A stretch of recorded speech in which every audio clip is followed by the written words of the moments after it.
നമസ്കാരം, ഞാൻ ദിനേഷ് സൗവർണിക.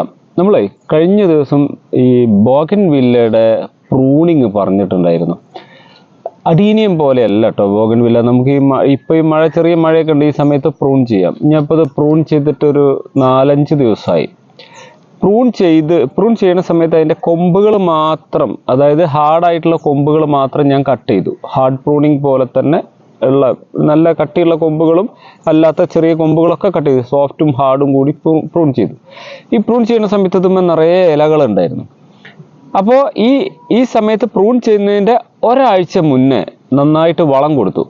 നമ്മളുടെ DAP കൊടുത്തിട്ടുണ്ട്. മണ്ണിര കമ്പോസ്റ്റാണ് ഞാൻ മെയിനായിട്ട് ഇവിടെ ഉപയോഗിക്കുന്നത്. എനിക്ക് തന്നെ പ്രൊഡക്ഷൻ ഉള്ളതുകൊണ്ട് മണ്ണിര കമ്പോസ്റ്റ് ഇട്ട് കൊടുത്തു. വളരെ കുറഞ്ഞ തോതിൽ എല്ലുപൊടി, പിന്നെ DAP ഇട്ട് കൊടുത്തു. ഈ DAPയും ഈ വളങ്ങളും എല്ലാം ഇട്ട് കൊടുത്ത് പിന്നെ സ്പ്രേ കൊടുത്തിട്ടുണ്ട്. 30-10-10 സ്പ്രേ കൊടുത്തിട്ടുണ്ട്. 2 തവണ സ്പ്രേ കൊടുത്തിട്ടുണ്ട്. ഇതെല്ലാം ചെയ്ത് കഴിഞ്ഞിട്ട് പ്രൂണിങ് അത് കഴിഞ്ഞിട്ട് വളമൊക്കെ കൊടുത്തതിൻ്റെ ശേഷമാണ് പ്രൂൺ ചെയ്തത്. പ്രൂൺ ചെയ്തിട്ട് ഇപ്പോൾ ഏകദേശം ഒരാഴ്ചയാവുന്നു, 4-5 ദിവസം ആവുന്നു. എല്ലാറ്റിനും നല്ല പൊടിപ്പ് വന്നിട്ടുണ്ട്. ചെറിയ പൊടിപ്പുകൾ എല്ലാ ബ്രാഞ്ചിലും പൊടിപ്പ് വന്നിട്ടുണ്ട്. അപ്പം ഞാൻ ഇപ്പോൾ ചെയ്തുകൊണ്ടിരിക്കുന്നത് ഇതിൻ്റെ പഴയ ഇലകൾ, വലിയ ഇലകളെല്ലാം കട്ട് ചെയ്തു കേട്ടോ. ഞാൻ കുറേ വീഡിയോ എടുക്കുന്നതിൻ്റെ മുന്നേ തന്നെ കട്ട് ചെയ്തു. ഇതിൻ്റെ ഉള്ള നല്ല ഗ്രീൻ കളറിലുള്ള, കടും പച്ച കളറിലുള്ള അതിൻ്റെ മുന്നത്തെ ഇലകൾ എല്ലാം ഞാൻ കട്ട് ചെയ്തു. ഇനിയിപ്പോൾ ആ ചെടീൻ്റെ മേലെ ഈ പൊടിപ്പുകൾ മാത്രമേ ഉള്ളൂ. പൊടിപ്പുകളും ചെറിയ ഇലകളും ഉണ്ട് കേട്ടോ. അപ്പോൾ ചെടിക്ക് കേടൊന്നും വരില്ല.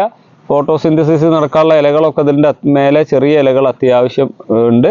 പിന്നെ ബാക്കി പൊടിപ്പുകളുണ്ട്.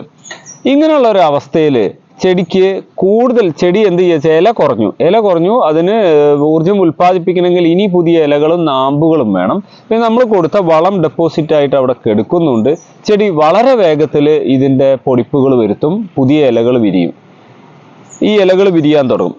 ഇപ്പം ഈ ഇലകൾ വിരിയാൻ തുടങ്ങിയതിൽ നാമ്പൊക്കെ വന്നിട്ട് ഏകദേശം ഞാൻ പറഞ്ഞു കട്ട് ചെയ്തിട്ട് ഏകദേശം ഒരാഴ്ചയാവുന്നു നാമ്പ് ഇങ്ങനെ തുടങ്ങി വരുന്നു എന്ന് പറഞ്ഞു. ഈ നാമ്പിൻ്റെ തളിരുകൾ കുറച്ചുകൂടി നീളം എത്തിക്കഴിഞ്ഞാൽ ഏകദേശം ഒരു 5 ദിവസം കൂടി കഴിഞ്ഞാൽ, അതായത് പ്രൂൺ ചെയ്തിട്ട് ഒരു 10 ദിവസമായി കഴിഞ്ഞാൽ ഞാൻ ചെയ്യുന്ന പരിപാടിയാണ് പൊട്ടാസ്യം നൈട്രേറ്റ് സ്പ്രേ കൊടുക്കും. അതേപോലെ 1/2 സ്പൂണ് പൊട്ടാഷ്യം ചെടികളുടെ കടക്കിലോട്ട് കൊടുക്കും. അപ്പോൾ തുടക്കത്തിൽ ആ നാമ്പുകളെല്ലാം വന്നിട്ടാണ് കേട്ടോ. നാമ്പുകൾ ഇങ്ങോട്ട് പൊന്തി വന്ന സമയത്താണ്. നാമ്പുകൾ തീരെ വരാത്ത സമയത്ത് പൊട്ടാഷ്യം കൊടുക്കരുത്. നാമ്പുകൾ വിരിഞ്ഞു എന്ന് നിങ്ങൾക്ക്, നാമ്പുകൾ പുറത്തേക്ക് വന്ന ഇല രൂപത്തിലായി തുടങ്ങിയാൽ 10 ദിവസം എന്നുള്ളത് 15 ദിവസമായാലും കുഴപ്പമില്ല. നാമ്പുകൾ വിരിഞ്ഞ് ഇപ്പം ഇതിലൊക്കെ നാമ്പുകൾ വിരിഞ്ഞ് ഇല രൂപത്തിലായിട്ടുണ്ട്. ഇവിടെയൊക്കെ ആ ഇല രൂപത്തിലായി കഴിഞ്ഞാൽ ഞാൻ പൊട്ടാഷ്യം കൊടുക്കും. 1/2 സ്പൂണ് പൊട്ടാഷ്യം കടക്കിലോട്ട് കൊടുക്കും. പിന്നെ പൊട്ടാസ്യം നൈട്രേറ്റ് അല്ലെങ്കിൽ 13-27-27 ഒരു തവണ സ്പ്രേ കൊടുക്കും. അപ്പോൾ പൊട്ടാസ്യം കൂടുതൽ കിട്ടിക്കഴിഞ്ഞാൽ ഇനി ആ ഇലകളുടെ ഇടയിൽ വരുന്ന കളറായിട്ട് വരുന്ന പൂവ് എന്ന് പറയുന്ന ഭാഗങ്ങൾ മെല്ലെ മെല്ലെ കളറ് വരാൻ തുടങ്ങും.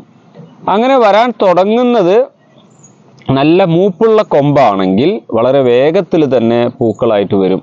അത് നാടൻ ഇനങ്ങളാണെങ്കിൽ നമ്മൾ ഇങ്ങനെ കൊടുത്താലും കുറച്ച് സമയമെടുത്തിട്ടാണ് അതിൽ പൂ വരിക. കുറച്ച് സമയമെടുക്കും. നല്ല വെയിൽ വേണം, കുറച്ച് സമയമെടുക്കും. എന്നാൽ ഈ ഹൈബ്രിഡ് ഇനങ്ങൾ മറ്റുള്ളതിനെ അപേക്ഷിച്ച് കുറച്ചുകൂടി വേഗത്തിൽ പൂക്കൾ വരും. അപ്പോൾ നമ്മൾ പ്രൂൺ ചെയ്യുന്നതിൻ്റെ മുന്നേയും പ്രൂൺ ചെയ്ത് കഴിഞ്ഞതിൻ്റെ ശേഷമുള്ള വളപ്രയോഗമാണ് പറഞ്ഞത്. നിങ്ങൾക്ക് കൂടുതൽ പൂക്കളാണ് വേണ്ടതെങ്കിൽ പൊട്ടാസ്യം കൂടിയ വളങ്ങൾ ഇട്ട് കൊടുക്കുക. ഇനി രാസവളങ്ങൾ ഇടാൻ ബുദ്ധിമുട്ടുള്ള ആളുകൾ നല്ല രീതിയിൽ ജൈവവളങ്ങൾ കൊടുത്താൽ മതി. മണ്ണിര കമ്പോസ്റ്റ് പറഞ്ഞ എല്ലാ വളങ്ങളും കൂടിയതാണ്. അതിൻ്റെ ഒപ്പം നമ്മുടെ ചാരം ഇട്ട് കൊടുക്കാം. അതുപോലെ നേന്ത്രപ്പഴത്തിൻ്റെ പഴുത്ത് വളരെ പഴക്കമായിട്ടുള്ള കറുത്ത തൊലിയോട് കൂടിയുള്ള നേന്ത്രപ്പഴത്തിൻ്റെ തൊലി കട്ട് ചെയ്ത് മിക്സിയിലിട്ട് അടിച്ചിട്ട് ഈ മണ്ണിര കമ്പോസ്റ്റൊപ്പം മിക്സ് ചെയ്തിട്ട് കൊടുക്കുന്നതും ഈ പൊട്ടാസ്യം കണ്ടന്റ് കൂടുതൽ കിട്ടാൻ കൂടുതലുള്ള ഒരു സാധനമാണ്. അതുപോലെ നമ്മളുടെ തേങ്ങ വെള്ളം പൊട്ടിച്ച ഉടനെ എടുത്തിട്ട് നമുക്ക് ചെടികൾക്ക് ഒഴിച്ചു കൊടുക്കുകയാണെങ്കിൽ അതിൽ പൊട്ടാസ്യത്തിൻ്റെ അംശം കുറച്ച് കൂടുതലാണ് ഈ എടുക്കുന്ന സമയത്ത്. അപ്പോൾ അതും സ്പ്രേ ചെയ്യുക, അല്ലെങ്കിൽ നല്ലോണം ഡൈലൂട്ട് ചെയ്ത് സ്പ്രേ ചെയ്ത് ഒഴിച്ചു കൊടുക്കുന്നതൊക്കെ വളരെ നന്നായിരിക്കും. അപ്പോൾ നിങ്ങളുടെ ബോഗൻവില്ല ഈ രീതിയിലൊന്ന് പരിചരിക്കുക. ഇലകൾ കൂടുതൽ വളർത്താതെ അതിൽ പൂക്കൾ കൂടുതൽ ഉണ്ടാവണമെങ്കിൽ പൊട്ടാസ്യം വളങ്ങൾ കൂടുതൽ ചേർത്ത് കൊടുക്കുക കേട്ടോ. എന്തെങ്കിലും സംശയമുള്ള ആളുകൾ വിളിക്കാം. അതുപോലെ ഇതിൻ്റെ ബാക്കിയായിട്ട് നമ്മളുടെ കയ്യിൽ ഇപ്പോൾ വേര് പിടിപ്പിച്ച് തയ്യാറായി വരുന്ന കുറച്ച് ഹൈബ്രിഡ് വെറൈറ്റികൾ കൊടുക്കാനായിട്ട് തയ്യാറായിക്കൊണ്ടിരിക്കുകയാണ്. അതിൻ്റെ വിവരം കൂടി ഇതിൻ്റെ ഒപ്പം പറയാം. അപ്പോൾ താല്പര്യമുള്ള ആളുകൾ കോൾ ചെയ്യുക അല്ലെങ്കിൽ മെസ്സേജ് ചെയ്യുക. എന്നിട്ട് നിങ്ങൾക്ക് അത് വേണമെങ്കിൽ നമ്മൾ കൊറിയറായിട്ട് അയച്ചു തരും, നേരിട്ട് വാങ്ങുകയും ചെയ്യാം. ഇതെല്ലാം കഴിഞ്ഞ വർഷത്തെ നഴ്സറി പ്ലാന്റുകളുടെ ഫോട്ടോ ആണ് കേട്ടോ. ഇപ്രാവശ്യം ചെറിയ കവറിൽ പിടിപ്പിച്ചതുണ്ട്. നിങ്ങൾക്ക് Mona Lisa red, butterfly red, tongue long orange, silver delight, Palekar chilli, ഇത്രയും 5 വെറൈറ്റി നമ്മളെടുത്തിട്ടുണ്ട് കേട്ടോ. ചെറിയ കവറിൽ ചെറിയ പോട്ടിൽ വെച്ചിട്ട് 250 റുപ്പീസിന്റെ.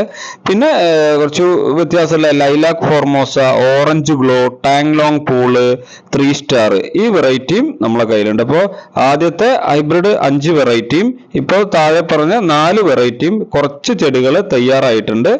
അപ്പോൾ നിങ്ങൾക്ക് ആർക്കെങ്കിലും വേണമെന്നുണ്ട് വെച്ചാൽ മെസ്സേജ് അയക്കുക കേട്ടോ. അതിൻ്റെ ഡീറ്റെയിൽ ആയിട്ട് ഞാൻ പറഞ്ഞാൽ അല്ലെങ്കിൽ എന്നെ കോൺടാക്ട് ചെയ്താലും മതി. അപ്പോൾ ചെടികളൊക്കെ നല്ല ഉഷാറായിട്ട് വളർത്താനുള്ള വളപ്രയോഗമൊക്കെ നമ്മളുടെ വീഡിയോകളിൽ പറയുന്നുണ്ട്. അതുപോലെ തന്നെ ചെയ്തു നോക്കിക്കോളൂ. താങ്ക്